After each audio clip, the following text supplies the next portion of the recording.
قرآن کو پڑھے گا، قرآن کو پڑھائے گا، اللہ کی صفت اپنے سینے میں محفوظ کرے گا، اللہ کا وعدہ ہے کہ اللہ تعالیٰ اسے چمکائے۔ اللہ کا قرآن کہتا ہے، اللہ تعالیٰ خود فرماتے ہیں اِنَّا عَرَضْنَا الْأَمَانَةَ عَلَى السَّمَاوَاتِ وَالْأَرْضِ وَالْجِبَالِ فَأَبَيْنَ أَن يَحْمِلْنَهَا۔ ہم قربانی دیں گے دین کے لیے، ان حفاظ کی ہم قدر کریں گے، اللہ رب العزت ہمیں نوازے۔ قرآن ختم ہو گیا، چاہ کر بھی بندہ اپنی نسلوں کو حافظ نہیں بنا پا رہا ہے۔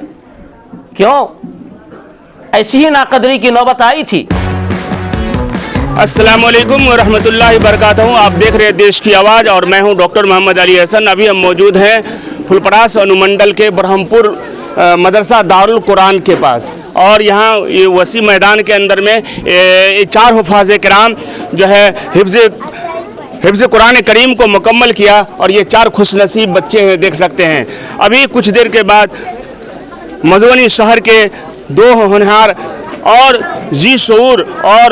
ضلع پر اپنی تقویت حاصل کرنے والے مفتی روح اللہ صاحب اور قاضی رضوان صاحب نے ان چار بچوں کو جو ہے قرآن کریم کی فضیلت کے سلسلے میں بتلایا ہے۔ چلیے ہم آگے اور بھی ہم آپ کو تفصیل سے بتلاتے ہیں علماء کرام کے زبان باوجود اور اپنی تمام گہرائی اور گہرائی کے باوجود انہوں نے انکار کر دیا کہ بابا میرے بس کا روگ نہیں ہے۔ قرآن کے اندر شدت ہے، قرآن کے اندر اللہ کی قہاریت ہے، اللہ کی جباریت ہے، اللہ کی حمدانیت اور سمدانیت ہے، اللہ کی وحدانیت ہے، اللہ کے تجلیات ہے، اللہ کا نور ہے، اور اللہ کے صفات ہیں، اور نبیوں کے واقعات ہیں، اور پہلی قوموں کے حالات ہیں۔ ظاہر ہے اتنے سارے مضمون پر مشتمل، اور عبادات کے احکامات ہیں، معاشرت کے احکامات ہیں، اخلاقیات کا باب ہے، یہاں تک کہ پاؤں کے ناخن سے لے کر سر کے بال تک، اور ہماری اور آپ کی پیدائش سے لے کر موت تک،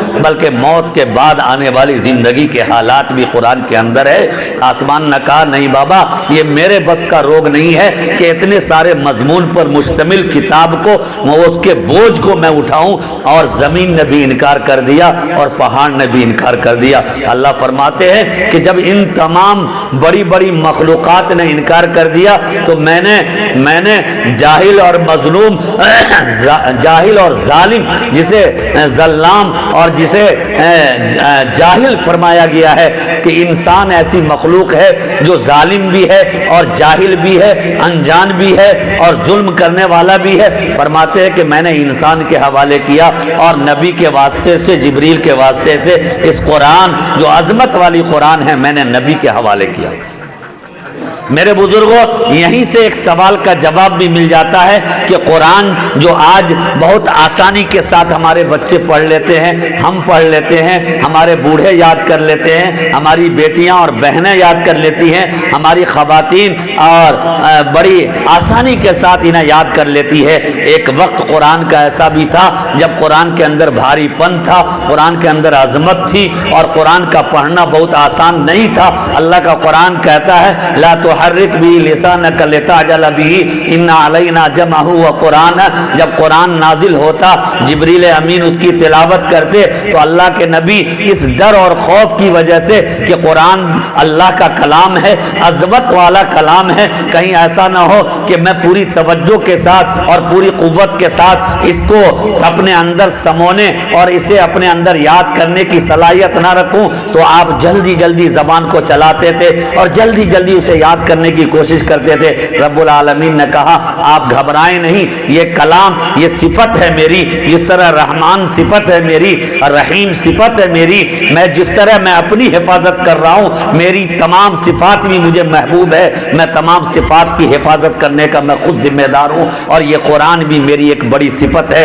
اس کی ذمہ داری بھی میری ہے۔ لا تحرک بھی لسانک لتعجل بھی ان علینا جمعہ وقرآن۔ اے محبوب آپ گھبرائیں نہیں، آپ پریشان نہ ہو، آپ اپنی زبان کو حرکت زیادہ نہ دیں، یہ میری ذمہ داری ہے، ہم اس کو جمع بھی کریں گے، ہم اس کو محفوظ بھی کر دیں گے، اور انشاءاللہ آپ کو پڑھنے پر قدرت بھی حاصل ہوگی۔ آپ گھبرا کر کے زبان بڑی تیزی سے چلا رہے ہیں، حرکت دے رہے ہیں، اسے یاد کرنے کی کوشش کر رہے ہیں، یقیناً اس کے اندر بھاری پن ہے، اس کے اندر عظمت ہے، اس کے اندر جاہ جلال ہے، لیکن چونکہ یہ میری صفت ہے اور اس کا ذمہ دار میں ہوں، یہ مجھ سے نکلا ہوا کلام کلام ہے، میں یقیناً ان علینا جمعہ و قرآن، ہم اس کو محفوظ بھی کریں گے اور آپ کو اتنی صلاحیت دیں گے کہ آپ اس کو پڑھیں گے، اس کی تلاوت کریں گے اور آسانیاں پیدا فرما دیں گے۔ اس سے پتہ چلتا ہے کہ قرآن جب نازل ہوا تو قرآن کی حفاظت کے لیے بہت ساری قربانیاں ہمارے اور آپ کے پیارے